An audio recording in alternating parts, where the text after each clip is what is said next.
안녕하세요. 반갑습니다. 바른증권방송 송범선 수석 전문가입니다. 여러분들 오늘 기분이 어떠신가요? 굉장히 많이 안 좋으실 거라 생각이 듭니다. 저 또한 지금 사진에 보시는 바와 같이 바로 이런 기분입니다. 주저앉아서 울부짖는 이런 상황입니다. 오늘 엄청나게 많은 하락이 있었습니다, 여러분들. 지금 일단은 뭐 상황들을 좀 점검해 보도록 할게요. 여러분들, 근데 크리스마스였는데 사실상 일부 지역에서 눈이 오는 등 화이트 크리스마스로 나타났거든요. 하지만 우리 증시에서는 블랙 크리스마스가 이어집니다. 일단은 24일로 돌아가도록 하겠습니다. 24일날 이제 다우지수가 트럼프 정부의 불안한 이런 정치, 셧다운 문제죠. 셧다운 문제로 4일 뭐 계속해서 하락을 했어요. 뭐 나스닥 지수, 다우지수 2% 넘는 큰 폭의 하락이 나타났습니다. 어쨌든 이로 인해서 이제 다우지수 같은 경우 4일 연속 하락을 했고요. 자, 그리고 얼마나 떨어졌으면 1900포인트 떨어졌습니다. 하락했고요. 이것이 이제 8% 하락을 한 것입니다. 자, 그래서 이제 굉장히 많은 수치가 하락을 했고, 나스닥 지수 역시 4일 연속 하락하면서 590포인트가 떨어졌습니다. 자, 엄청나게 많이 하락을 했어요. 이렇게 이제 미국 증시가 폭락하고 있는 가운데 국내 시장에서는 외국인들의 수급 흐름이 좀 다른데요. 외국인은 이제 이달 들어서 코스피 200 선물을 32,000계약 정도를 순매수했어요. 자, 그래서 수급 상황에서 일단 괜찮습니다. 자, 그리고 이것이 이제 금액 기준으로 2조 원 넘는 수준입니다. 그래서 수급 상황은 괜찮은데 어쨌든 오늘 우리 지수가 하락을 합니다. 결과론적으로 말씀드리자면은 뭐 1% 전후대 하락이기 때문에 크지는 않아요. 자, 그래서 이런 외국인들의 매수 자금이 좋게 반영됐다, 이렇게 보시면 되겠고요. 상황을 좀 보시면은 어제 이제 우리 해외 지수를 좀 보도록 하겠습니다. 해외 증시를 사진을 보시면은 이 해외 증시인데 엄청나죠? 얼마나 했으면 지금 아까 말씀드렸던 바와 같이 다우, 나스닥, S&P 이렇게 2% 넘게 하락세가 나타납니다. 자, 그리고 중요한 것이 이제 니케이예요, 니케이. 근데 오늘 뭐 니케이 보시면 빨간색으로 나타나는데 중요한 점 이거 오늘이죠. 오늘은 0.89% 올랐어요. 그래서 171포인트 올랐습니다. 하지만 니케이 지수를 보도록 하겠습니다. 니케이 같은 경우 오늘은 이렇게 171 올랐어요. 하지만 어제 산타클로스가 찾아오는 25일날 1000포인트 넘게 떨어졌어요. 이것이 이제 니케이 지수가 2만 포인트 밑으로 하락을 한 건데 5%. 와, 5%가 하락했습니다. 그러니까 오늘 우리가 이제 1% 떨어진 정도는 아무것도 아니죠. 자, 그래서 이 굉장히 무섭습니다. 이 니케이 지수가 이렇게 크게 하락하는 것을 여러분들 알아두셔야 되고, 아무튼 세계 증시가 지금 이렇게 대공황 상태처럼 되어가고 있습니다. 자, 아무튼 뭐 프랑스 지수도 1% 넘게 떨어졌고 다른 것들 다 마찬가지예요. 그래서 우리가 좀 조심을 하셔야 된다라는 점 말씀드리고, 일단은 뭐 금리 인상부터 좀 보도록 하겠습니다. 미국 정부에서 이제 금리를 올렸죠. 연준에서. 자, 그래서 외국 자금이 좀 유출되지 않겠나 하는 심리가 있었지만 아까 말씀드린 바와 같이 유출되지 않고 있습니다. 이것이 이제 이유를 말씀드리자면은 미국 트럼프 정부의 외교 정치가 불안하기 때문입니다.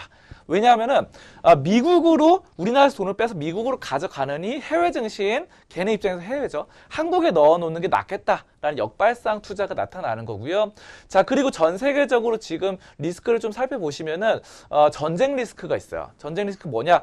바로 시리아에서 일방적으로 미군 철수를 미국에서 결정을 했죠. 뭐 트럼프 관련해서. 그래서 이에 관련해서 이제 매티슨 국방장관과의 이 트럼프가 불협화음이 나타났어요. 그래서 매티스 국방장관은 그러면 안 된다. 그냥 일방적으로 빼서는 안 된다 하는데 트럼프는 빼야 된다. 왜냐면 우리 국익을 위해서 뭐 이런 말들이 나타났고, 어쨌든 이제 국방장관이 사퇴를 하면서 여러 가지 계속해서 안 좋은 상황들이 나타납니다. 그러므로 인해서 이제 공화당 내에서도 분란이 일어나는데, 코커 공화당 외교위원장이 같은 당인 트럼프 정부에게 일방적으로 비난을 했습니다. 바로 국정 운영 이게 뭐냐? 강력하게 잘못됐다라는 비난들을 계속해서 하고 있고요. 이런 정치적인 불안 관계로 미국 정부가 이제 계속해서 뭐 멕시코 장벽 건설하는 것도 문제가 됐었죠. 그래서 하원에서는 통과가 됐지만 상원에서 멕시코 장벽이 이제 있는 돈을 좀 빼겠다. 그래서 이제 어차피 민주당은 찬성을 안 할 테니까 공화당이 지금 51석입니다. 그리고 민주당이 해서 총 100석인데 상원이 60석을 넘어야 돼요. 근데 이제 민주당이 찬성 안 하면 어차피 60석을 못 넘기 때문에 공화당이 어느 정도 타협해서 지금 멕시코 장벽 뺐는데 그것으로 인해서 셧다운 상태가 생긴 겁니다. 그래서 그 안건을 올리자 트럼프가 예산안을 사인을 못 해주겠다라고 해가지고 셧다운 상태가 발생을 했습니다. 자, 아무튼 이 셧다운 상태로부터 계속해서 여파가 이어졌고 3일이 지나고부터도 크리스마스가 블랙 크리스마스로 되는 이런 상황이 나타나죠. 아무튼 이렇습니다. 그래서 지금 뭐 다우지수를 좀 살펴보도록 하겠습니다. 자, 다우지수 하나씩 살펴보겠습니다. 일단은 다우지수인데요. 여기 밑에 보시면 나오는데 21,792포인트입니다. 자, 그래서 굉장히 안 좋은 이런 상황이 나타나고 있고요. 자, 어쨌든 이런 것들이 21,000이 무너지고 2만 포인트도 무너질 가능성이 커지고 있어요. 자, 이런 굉장히 풍전등화의 이런 상태가 됐습니다. 네, 나스닥 지수도 상황 좋지 않습니다. 지금 6,192포인트인데 요 6,000포인트 깨질 것 같아요. 그래서 안 좋고 아까 말씀드린 바와 같이 다우 지수도 이제 21,000포인트 깨지고 2만 포인트 깨질 날이 얼마 남지 않았다. 아까 전에 뭐 일본 증시가 2만 포인트 밑으로 하락을 했었죠. 자, 미국도 비슷한 상황이에요. 자, 그리고 S&P 500. S&P 500도 2,350포인트인데 요것도 이제 우리나라 지수, 우리나라 코스피 지수가 지금 2,000포인트대 2,040, 2,020 이렇죠. 자, 이런 것처럼 돼가고 있어요. 그래서 지금 미국 증시가 점점 우리와 닮아가고 있다. 이런 부분인데 결과적으로 말씀드리자면은 지금 미국 증시가 우리와는 좀 다를 것이다. 좀 디커플링이 일어날 것이다 라는 말씀을 드리고 싶어요. 그래서 여러분들 커플링 아시죠? 커플링은 연인들 간에 커플링을 맺고 이제 한 가지 방향으로 같이 나아가는 겁니다. 하지만 디커플링은 어떻습니까? D라는 이 영어가 붙으면은 반대로 간 거, 반대로. 그러니까 우리는 각자 갈 길 가자. 헤어지자. 이런 것처럼 디커플링은 이제 미국은 떨어지지만 우리는 그래도 좀 올라갈 가능성이 있다라는 것인데 아까 전에 이제 미국 증시가 단기간에 최근에 10% 20% 하락을 했어요. 자, 그런데 그렇다면 우리나라는 어떻게 됐느냐? 우리나라 상황을 좀 보도록 하겠습니다. 코스피 지수입니다. 자, 코스피 지수 최근의 흐름입니다. 자, 보시면은 거의 횡보예요. 여기서 보시면은 거의 옆으로 갑니다. 오늘 좀 떨어지긴 했어요. 그래서 십자가 구간이 나타나긴 했습니다. 하지만 그렇게까지 떨어지진 않았어요. 미국 증시로 치면 이거 얼마나 떨어졌으면 이렇게 떨어야 됩니다. 이렇게. 여기까지 와야 돼요. 여기까지 와야 되는데 다행히 그렇게까지는 떨어지지 않았다라는 점 우리가 보실 수 있겠고 이런 점들이 디커플링이 될 가능성이 높다라는 것입니다. 자, 나스닥이 있으면 우리나라는 코스닥이 있죠. 코스닥도 보겠습니다. 자, 코스닥 같은 경우도 마찬가지입니다. 오늘 코스닥 같은 경우는 정말 극적인 상황이 나타났어요. 어떻게 됐느냐? 지금 확대해서 보겠습니다. 양봉입니다. 양봉. 와, 이거 좋습니다. 양봉. 그것도 약간 망치형 캔들에 가까운 양봉이 나타났다. 요거는 상당히 큰 반전의 이런 희망을 불러일으키는 캔들이거든요. 그래서 여러분들이 이런 부분도 좀 살펴보실 수 있겠고 코스닥의 요즘 장기적인 흐름도 보시면은 그렇게 기울기가 심하지 않아요. 이 정도 기울기에 여러분들 이렇게 쫄면 안 돼요. 그래서 사실상 나스닥 같은 경우 이렇게 떨어졌거든요. 그래서 여러분들 이런 점도 알아두시면 되고 어쨌든 이 디커플링은 계속해서 일어날 가능성이 높다라는 점 알아두시면 됩니다. 자, 그래서 이런 외국인들의 흐름 살펴보셨고요. 아무튼 이런 전약 후강 오늘도 전약 후강이 나타났는데 최근의 흐름들 보시면은 2주 동안 우리 시장에서 전약 후강이 나타났어요. 전약 후강이 뭐냐? 그러니까 전약은 장 초반에 시장 시초가에 9시에 시작할 때는 굉장히 크게 하락했다가 장이 2시, 3시 갈수록 강해지는 이런 시장을 의미합니다.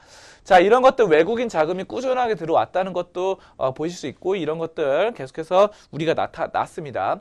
자, 아무튼 우리 지수 좀 살펴보시면은 코스닥 660포인트에서 더 하방은 좀 안 나올 것 같고요. 코스피 같은 경우도 지금 2028포인트인데 2000포인트는 좀 무너지지 않겠나, 안 무너질 것 같습니다.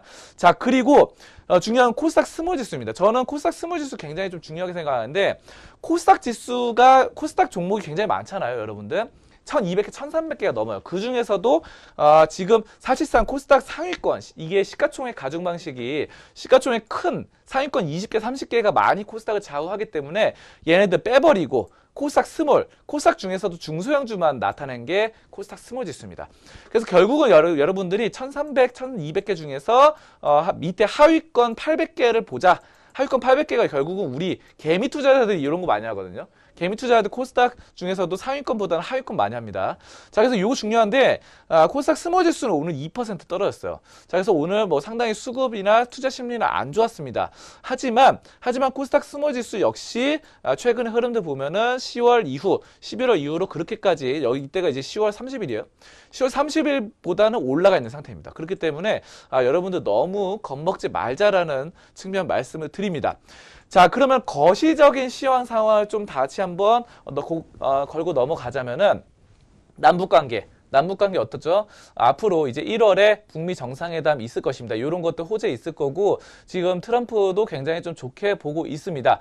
자, 그리고 1월 효과가 남아있죠. 1월 효과가 남아있어서 이런 기대감이 여전히 유효하고요. 여러분들 또 한 가지 더 말씀드리자면은 세계 최대 가전 IT 전시회가 1월에 열립니다. 바로 JP모건 헬스케어 이쪽과 같이 열리는데 이것이 바로 CES예요. CES 여러분들 주식 좀 몇 년 하신 분들 많이 들어보셨을 거예요. 가전 박람회예요. 세계 최대. 그래서 매년 초에 열립니다. 그래서 CES를 앞두고 있기 때문에 이런 점들 CES 관련주들 좀 살펴보실 필요가 있습니다. 그래서 CES 관련해서는 가전 박람회, 디지털, 그리고 AR, VR 이런 것도 있죠. 그래서 디지털 쪽으로 뭐 대표적으로는 뭐 삼성전자라든가 삼성전자도 TV, 올레드 TV 이런 것들 굉장히 나아가고 있는데 올레드 TV 안에서도 요즘 뭐 인공지능 도입하고 있잖아요. 그래서 빅스비라든가 아니면은 삼성전자가 또 최근에는 빅스비뿐만 아니라 삼성 고유의 AI 빅스비뿐만 아니라 또 그 AI 구글도 적용하죠. 그래서 굉장히 열린 시각으로 바라보고 있고 그 밖에 LG전자 등등 뭐 전자 제품들 이런 주식들 굉장히 또 좋아질 수 있기 때문에 여러분들이 좀 주목해 보시면 좋겠습니다. 자, 아무튼 이런 여러 가지 호재들이 앞으로 1월에 남아 있습니다. 여러분들 블랙 크리스마스라고 해서 너무 걱정하지 마시고 지금 경기 하강 국면에서도 양호한 실적 흐름과 성장성 보유한 이런 좋은 강소기업들 강대 기업들 이런 것들 저점 매수가 바람직한 구간입니다. 여러분들 공포심을 떨쳐버리고 굉장히 힘을 갖고 파이팅 하시면서 같이 열심히 한번 해보십시다. 자, 이런 점들 또 어떤 지금 폭락장에서 어떤 주식들을 매입해야 되느냐 많이 궁금하신 분들은 바로 저희 바른증권 방송 하단에 링크 클릭하셔서 들어오시면은 무료 체험 기간과 함께 급등주들 받아보실 수 있습니다. 전화번호와 이름 남겨주시면 감사하겠고요. 바로 여기까지 송범선 전문가였습니다. 감사합니다.